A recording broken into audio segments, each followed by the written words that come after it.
Widowmaker is one of the hardest characters to master.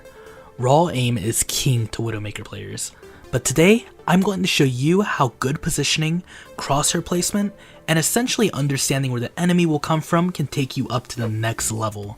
Before we dive in, make sure to check out GameLeap.com for hundreds of professional guides made by top 500 professionals tailored to make you improve fast. Alright, straight into Rialto defense. So as Widowmaker, the first thing you want to see is basically where the sniper is going to come from.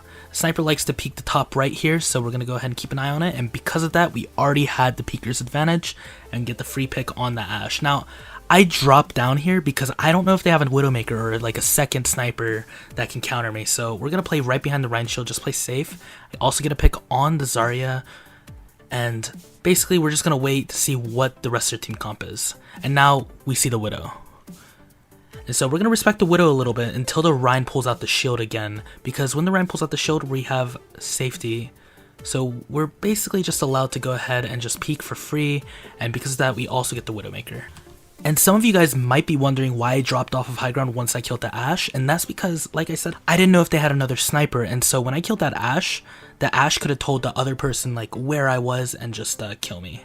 So because our team's on the back here, we're not going to overextend.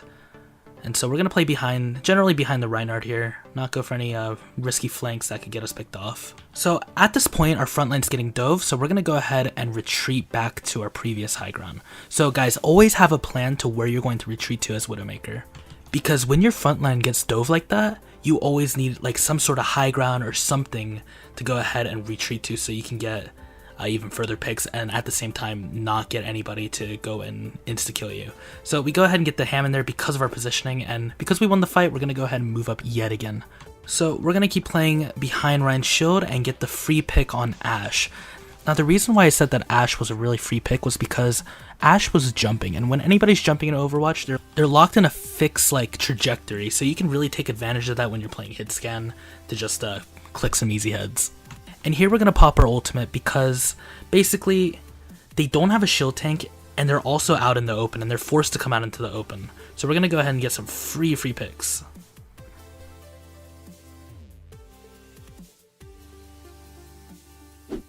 Now going into the next fight, we see that Torbjorn goes left to this flank. So we're going to go ahead and try to stop him right here and just see if we can go ahead and pick him off and stagger the team even further. So we go ahead and see him. We're unable to get the pick. But what we're going to do as a result is just go ahead and try to grapple further, try to see if we can get any cheeky headshots, but then we're going to put a Venom Mine at this flank. And because of that Venom Mine, we're going to know when somebody tries to flank us here. So we go ahead and see the Widowmaker. We're going to try to battle her, but this is my first mistake. Went ahead and tunnel visioned way too hard. Even though the Widowmaker got picked, they're using ultimates here, so we're forced to back off because we were basically out of position already. Because of that Widowmaker, we should have been in high ground instead of that area right there, because high ground is just so important on Widowmaker. So as a result, they got the advantage, we weren't able to get any picks, and we go ahead and lose this first point. So like I said, remember guys, when you're playing Widowmaker, you generally want to stay in the back. Unless you're flanking, there are specific times to flank, but if you're new to Widowmaker, you want to go ahead and generally play safe in the back. Try to find yourself a good spot where you can stay in the back, have cover, preferably a health pack, and you can also see where the enemy is. And later on in this VOD, we're going to see a good example of when to flank. But we're going to go ahead, after these two beautiful picks that we got before, we're going to go ahead and respect the McCree because he can make right click us, so I'm going to go ahead and just back off. Give them the space that they want, just for a little bit. So now, Orisa used her shield in a really bad spot, so I'm able to flank here and get the pick on Torbjorn. And because Orisa redeployed her shield, we're going to go ahead and see if there's anybody trying to flank on that left door. And so this is where we flank. So shot on McCree, almost get the Orisa, and we basically become a nightmare for the enemy team here, just straight up.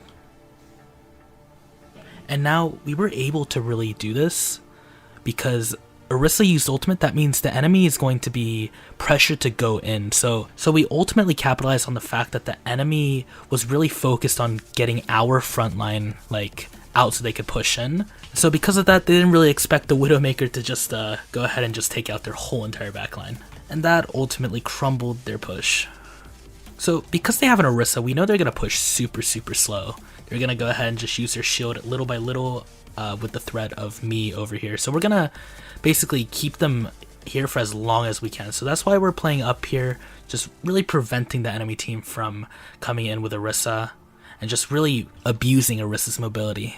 Now after a little bit, they actually do push in, so we're going to go ahead and respect that, give them a little bit of space, and just ultimately play this corner. And so their main tank's gone, so we're going to go ahead and just see if we can get anything else. So now that we wiped them, we're really going to capitalize on the fact that they're staggered. So we're going to try to perma-stagger them even further. And we're doing just that with the help of Hanzo and our main tank over here giving us that cover that we need. We're really able to take advantage of the fact that they're just coming in without grouping to a double sniper composition. So now that they went ahead and they have their main tank, we're going to go ahead and play up here and get the Orisa. And because we got the Orisa, we're going to go ahead and use our ultimate yet again, because they don't have their front line anymore and they're out in the open. So we're going to go ahead and really do what we can with our ultimate here. Now I do whiff my shots here, but that's fine. We're preventing the enemy from moving up, and that's really the big thing. Now the biggest thing to take away here is that you can actually use Widowmaker's ultimate very defensively and prevent the enemy from moving up because they're scared, because you have walls. And so you'd be able to pick somebody off and they don't know where you are. So you can actually, yeah, use it defensively so they won't be pushing in, or they won't be so inclined to push in. So they're using ultimates here. They're up people, we're down people. So we're going to go ahead and try to see if we can get anything by being on this flank here. And we do have some opportunities, we do whiff the shots, but you know what? It happens, that's fine. It's going to happen in your games too. Nobody's perfect. But what we do as a result is we're just going to play around cover. And luckily for me, my team goes ahead and picks it up. So I'm able to move up, get that pick on the Zenyatta. But now we don't have a front line, so we're forced to go ahead and just back up. So when you're down people as Widowmaker, you don't want to go ahead and start flanking and trying to go for that hero play, because ultimately when you're down players, the enemy is going to have less people to worry about. So when you're flanking, the enemy is going to go ahead and find more reasons to go for you rather than like your front line or something else. Now that my team's all up, ultimates are being used, there's basically so much happening in the front line, I'm now able to go ahead and flank without any pressure. And so because of that, I'm going to go ahead and put the Venom Mine right there. But ultimately we get the kill on Zenyatta, the kill on both their healers because of this flank, and because the enemy was just absolutely just so invested in trying to take out our front line with all that stuff happening. At this point, we're in a pretty bad situation. We don't have grapple, and we're out in the open where Widowmaker can kill us. So what we're going to do is not show our head to Widowmaker, turn our back to her, and just play this corner until our grapple is up. So we're just going to try to survive until grapple's up, and right when grapple's up, we move on over to the left here and pop our ultimate. Now we pop our ultimate because we are still on that flank. So because of that, we're able to see what we can get here. But unfortunately, me and Zen trade each other really hilariously. And with that, unfortunately, we weren't able to stop them from taking the third point. So let's just go straight to attack and see what we do. So on attack, the first thing we're going to do is see if there's any cheeky Widowmaker or any other sniper that's trying to peek. There's nothing. So we're going to go ahead and jump back down, because there's really no point for us to be up in the high ground, especially with that Orisa shield there. So our best course of action is going to be either to go for one of these high grounds or just play around the team. So now I see that the Widowmaker tried to get a shot on me, so because she's out of position, we're going to grapple straight to her and get the free pick. Now they're down their Widowmaker, but we try to go forward, but Hog is basically guarding it. So we're going to go ahead and respect that, because we are not winning against that Hog.